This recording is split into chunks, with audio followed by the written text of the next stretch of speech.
really were established to fill a gap there, a conservation organization focused on agriculture and agriculture producers and ranchers. And it was ranchers that established this organization.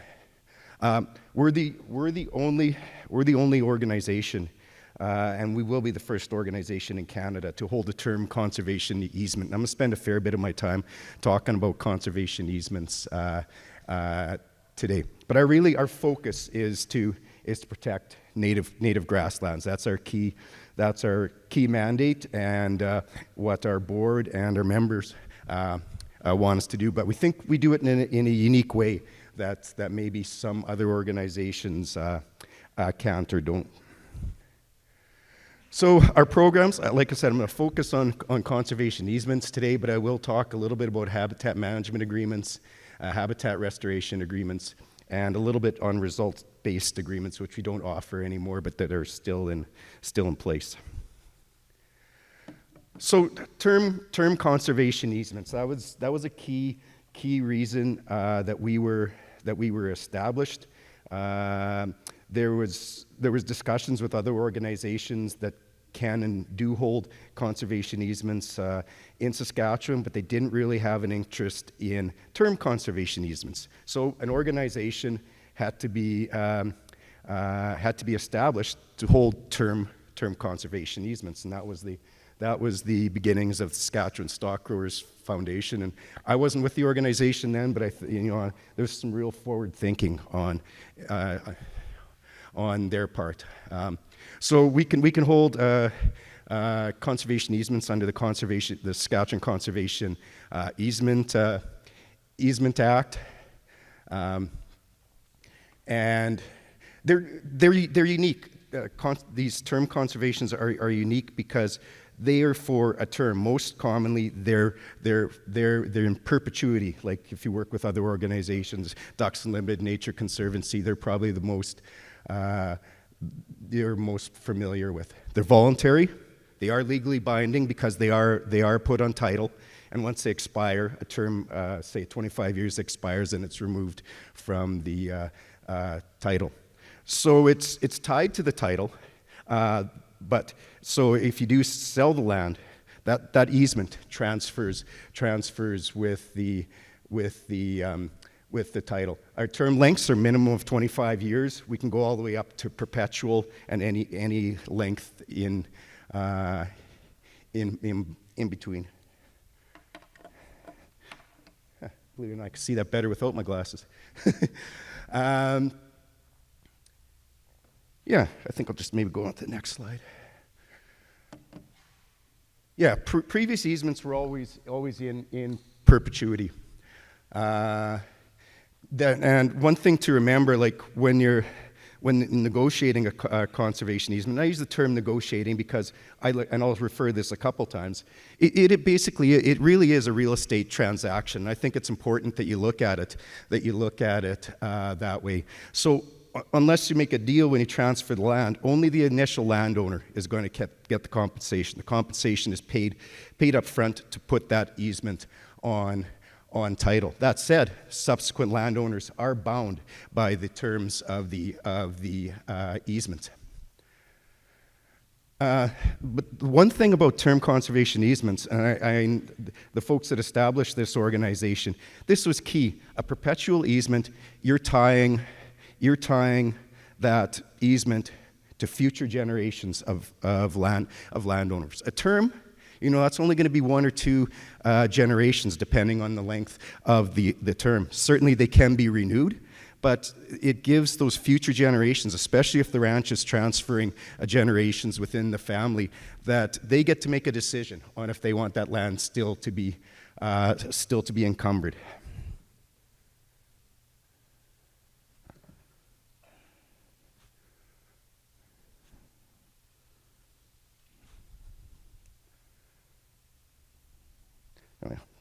So let's make sure I covered that.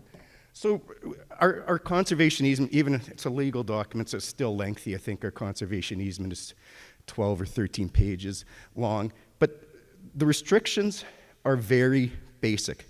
I call it a no break, no drain. conservation easement. No breaking of the native grassland, no draining of waterways, wetlands, that kind of thing, and no new development, like no new development, say gravel pits or roads or anything like that. But the existing infrastructure is fine, and I'll talk a little bit more of that about that in the coming slides. One thing that did come up, like I know there's quite often, like we'll maybe have 20 or 30 acres of crested wheatgrass in a parcel of native grassland. And that's fine. It'll still be included in the conservation easement, but you will be able to manage that crested wheatgrass, whether you need to rejuvenate it or something like that. It'd be treated different than the native grassland. So obviously you need infrastructure for ranching. Any pre-existing infrastructure is fine, you know, whether it be corrals, existing fencing, water development, that kind of thing. Same with existing trails. If we need trails to manage the land, they're fine. You know, if there's a need to develop a new trail, certainly we're open to talking about that. And same with any, you know, if you're going to be putting in water development, cross fencing, if it's going to improve the management of the grassland, that's going to be just fine. Just asking that, you know, we're a grassland or rangeland conservation organization. We were just aiming to not see degradation of the lands. Compensation. So we have had a lot of discussions. We've partnered or funded a number of studies because how to compensate term easements has created a lot of discussion, a lot of debate. There are term conservations in the United States, I should state, so it's not new to North America, and they've got some decent guidance from there. So first I'll talk about how a perpetual easement in most cases is valued. So we start with the actual market value of, say, that quarter section or that half section or that section. So get an appraiser to come out and just values it for the highest and best use, unencumbered, nothing on the title.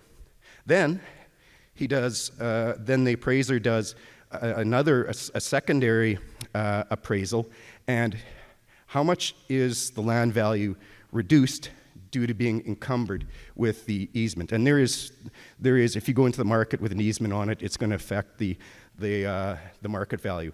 So the difference between those two values, unencumbered versus encumbered, is the theoretical value of a perpetual conservation easement, one that goes on forever. And like what we're seeing in the industry, the common holders of perpetual easements, they're paying 25 to 33% of the land value for perpetual easement. Okay, so that was perpetual. That's the common one, or the most common one. I'm going to speak now about our terms. So, yeah, we'll use an appraiser. We don't have a set value because, as you can appreciate, market values of land varies quite significantly around the province. So, and because we're talking about a term there now, we'll take into consideration, the biggest one will be the length of term, but also, you know, the risk to that grassland. Is it at risk of cultivation? Like, say, is it close to Saskatchewan or something, or development? You know, that'll be a consideration.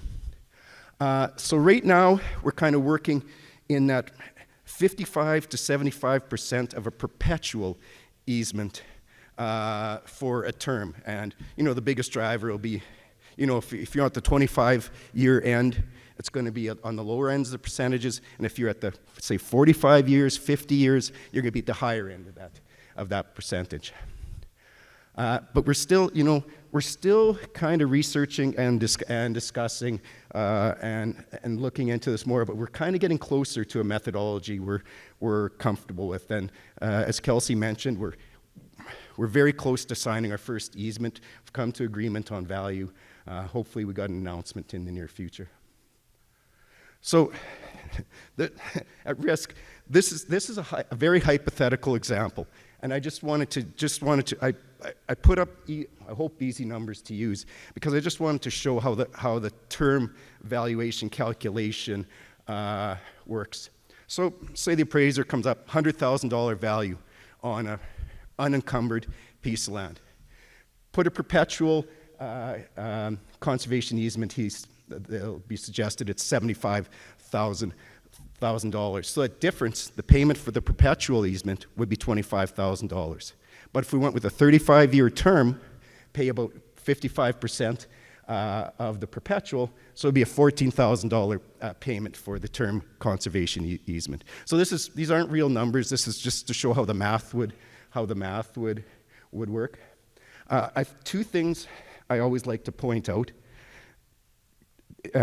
Conservation easements are a real estate transaction. So, and being a foundation, non-government foundation, we've got, like any real estate transaction, we've got room to just have a good discussion on that value, even though the appraisers put one on there. And, willing seller, willing buyer. Even if we send an appraiser out there, comes up with value, don't like it, fine, walk away. It's got to be willing seller, willing buyer, obviously. But I think we offer, one thing I know we offer is more flexibility than a lot of other programming to have discussions like that. One thing that I think is of value is we monitor these lands. So the first thing that we're going to do, and a few folks came and talked to us at the back there, the first thing we're going to do, Maggie and her crew of summer students are going to come out and do a baseline inventory or baseline survey of the landscape. Map out the range sites, the range plants, the condition, the litter, that kind of thing. And that baseline assessment becomes part of the conservation easement. It's actually attached as an appendix. But we'll also come out there and monitor every now and then, do range health assessments. And that data is yours. So that's, I think there is value in having this range health and range inventory data. We're big on communication. All of our agreement holders, whether it's conservation easements or conservation agreements, you're going to get a call from one of our staff or a visit from one of our staff each year. Hey, how are things going? Any problems? Anything we need to look into? And then, like I said, any data that's collected on there is yours. We're not going to publish it. We might ask for permission to group it up, to use it as a bigger data set, but that data is yours. So why would you consider a term conservation easement?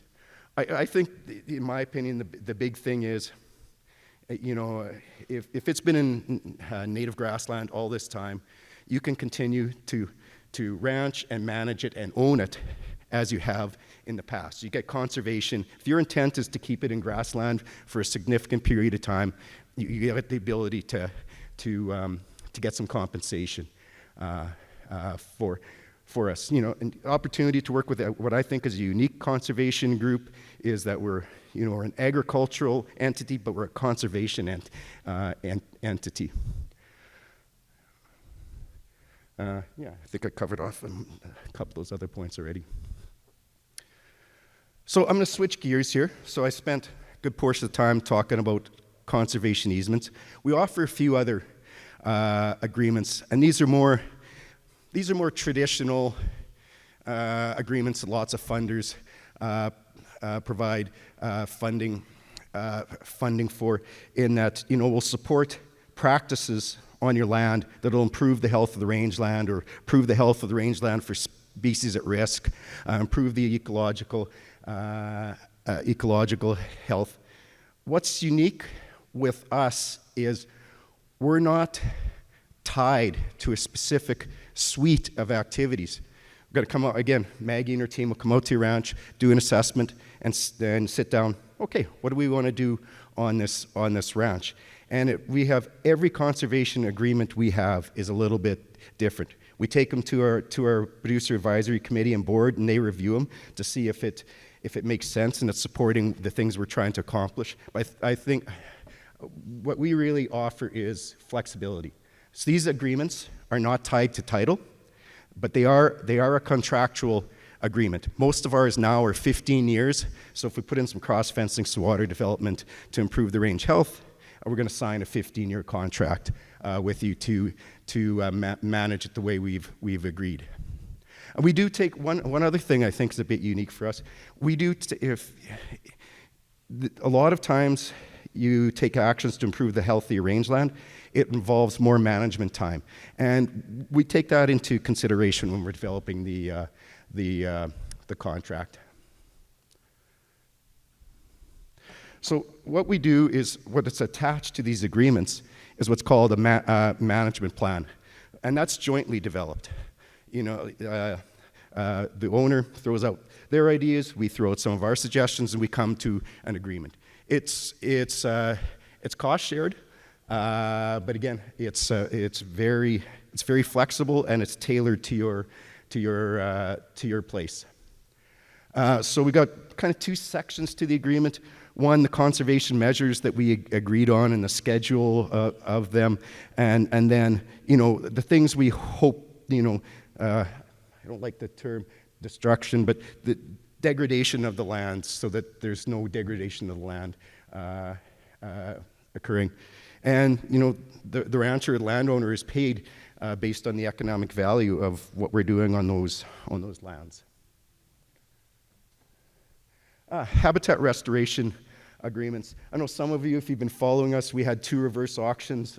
Kelsey referred to it in his report. Those were habitat restoration agreements. Those were longer term ones, 30 years.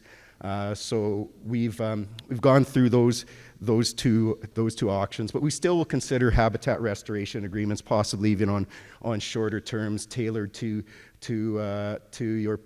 your place. What we're trying to do there is converting cultivated lands back to native species. We'll work with you to develop a mix appropriate for the area. Generally, we'll purchase the seed, and then there'll be some financial compensation for all the costs that go into seeding and land preparation and that kind of thing. Again, fairly flexible, but we're looking at converting cultivated land into native vegetation. And sometimes the conservation agreements and the habitat restoration agreements, they can be a bit combined, like we've got habitat restoration built within some of our conservation agreements. Results-based agreements, just very briefly, because we don't offer them anymore, but we do have them in place. They were specifically around sage-grouse habitat and specific targets on the land, and once you met them, you got paid. But I just wanted to share it because we are holding some results-based agreements. And Kelsey referred to this a bit, and this is I'm really intrigued by this idea and opportunity, in that our agreement holders, we want to support them in advancing the ranch management, the rangeland management, the grassland management. So you'd be eligible as an agreement holder for up to $2,500 to support you, because some of these higher end trainings, like ranching for profit, holistic management, don't come cheap. So we'd look at supporting that. We don't have a specific menu of training. We'd like our agreement holders to say, hey, this is what I could use on my place. So we've got a little simple one-page form. Tell us what kind of event you're proposing on attending and what the cost is. So I think that's one piece that hopefully is helpful to our agreement holders. I think it's important that we recognize our funders. Like we're a nonprofit, so we rely on soft funding. We are a charity, so you can make a donation to us, and we'll give you a tax receipt for that. Weston Family Foundation is our largest funder, Environment and Climate Change Canada, they funded the reverse auction. They're also hopefully going to fund some conservation easements. And the National Fish and Wildlife Foundation out of the US has provided us with some funding. So those are our two key funders. We get a little bit of revenue from a few other sources, but those are our big ones. And then finally, this is our. That's pretty much the Saskatchewan Stock Growers Foundation staff. Mindy and Maggie are in the back there. Feel free to stop by and chat with them. Tom couldn't make it today. He's representing the foundation at a land trust meeting in Montreal. But many of you here probably do know Tom. So yeah, feel free to reach out to any of us and see if we can do something to meet your needs. Three people that aren't on there are three summer students. Maggie's running them ragged right now, chasing around all over the countryside. They're actually out enjoying the sun today, doing a rangeland assessment. So that's all I have for you today. Take any questions if there's any.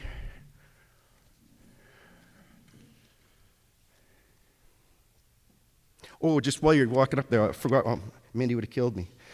We've got a field day, June 26th, outside of Elrose at Gerald and Patty Anhorn's. If you want more information on what's going to be at that field day, just stop by at our booth in the back.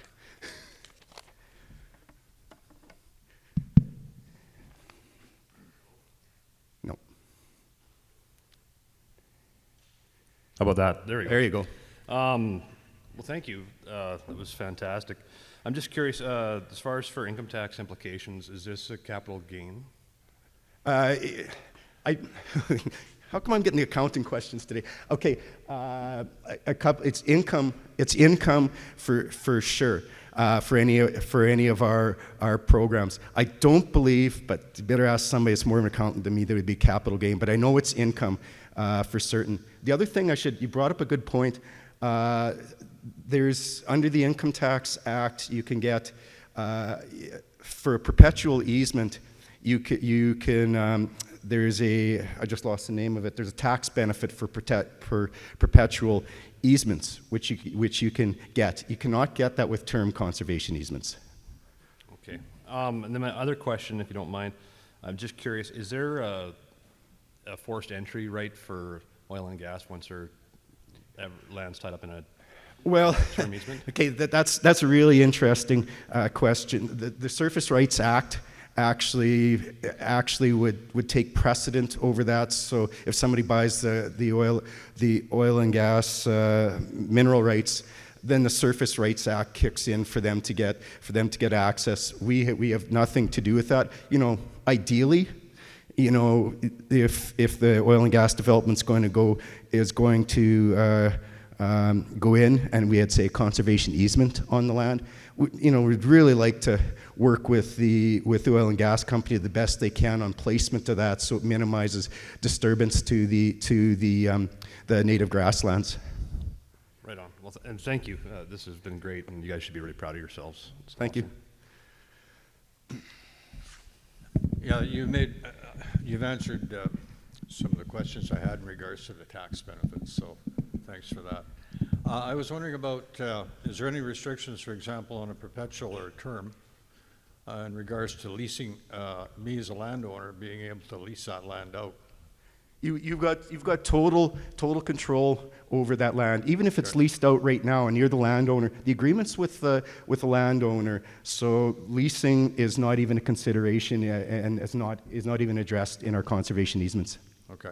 The other question I had was how do you select the appraiser and who pays for the appraiser? The foundation pays for the appraiser.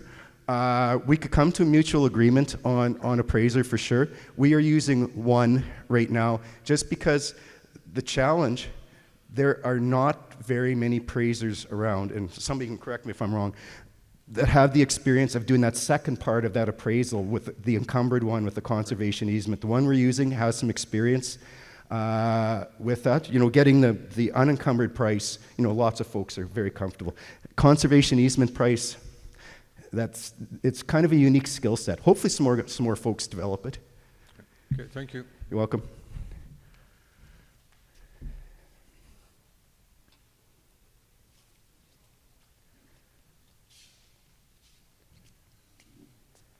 Now this is still on? Yep.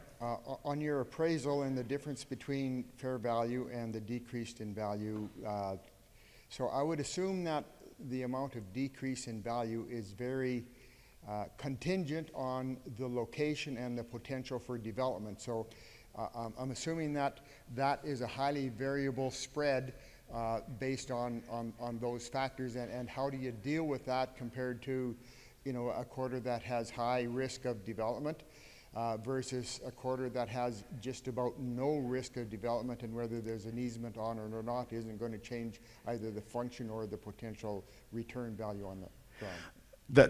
It's interesting. We had that exact discussion at lunchtime. You're exactly right, and we're going to have to rely on the appraiser, because that spread, saying that's the Sandylands west of Saskatoon, that spread's going to be pretty wide there, because the risk of development there is awfully high. When we get somewhere where it's much more remote and the risk of development is less, that spread is going to be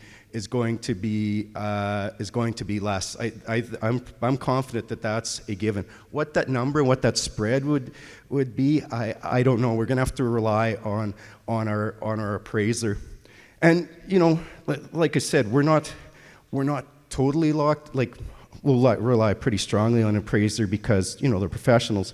But like I said, it's a real estate transaction. So if we need a little wiggle room to make an agreement, we'll look at that.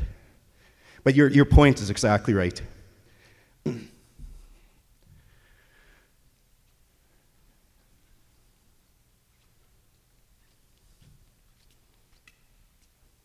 So I'll throw out another hypothetical situation. Say I'm a landowner in southeast Alberta or southwest Saskatchewan where there's sage-grouse habitat, and I've got a sage-grouse lek there. So I want to put an easement on it, but how do you value that value? Because maybe if I was a good entrepreneur, I'd be able to charge people with money $1,000 a pop to come and view the sage-grouse lek. How do you put that value into your equation on there? I guess my point is when we're trying to value the conservation value of some of these grounds, we're using a current agricultural value for ranch land or cropland, and we're not really valuing the potential of that ground when we're doing that. And you exempt, and a gravel one is same thing. I've got a piece of sandy ground. It's not very valuable. It doesn't produce very much. So the appraiser is going to come out and say, well, that's worth $50,000 for the quarter. But maybe I've got 1 million yards of gravel underneath there. So how does that, I think we're using the wrong equation to value some of these potential conservation ground. Yeah, as always, you're making some great points there, Lynn. The sage-grouse lek is an interesting one. I think I'm more comfortable at answering the gravel pit one, or the gravel potential one, in that the big thing is they value it for highest and best use. Tell the appraiser there's a gravel deposit under there. I think that's the kind of information that an appraiser should have. Don't know if he'll get it right or not, but it is highest and best use. And then that's why I'm struggling with the sage-grouse one. What's the highest and best use of a sage-grouse lek? Yeah, very interesting question.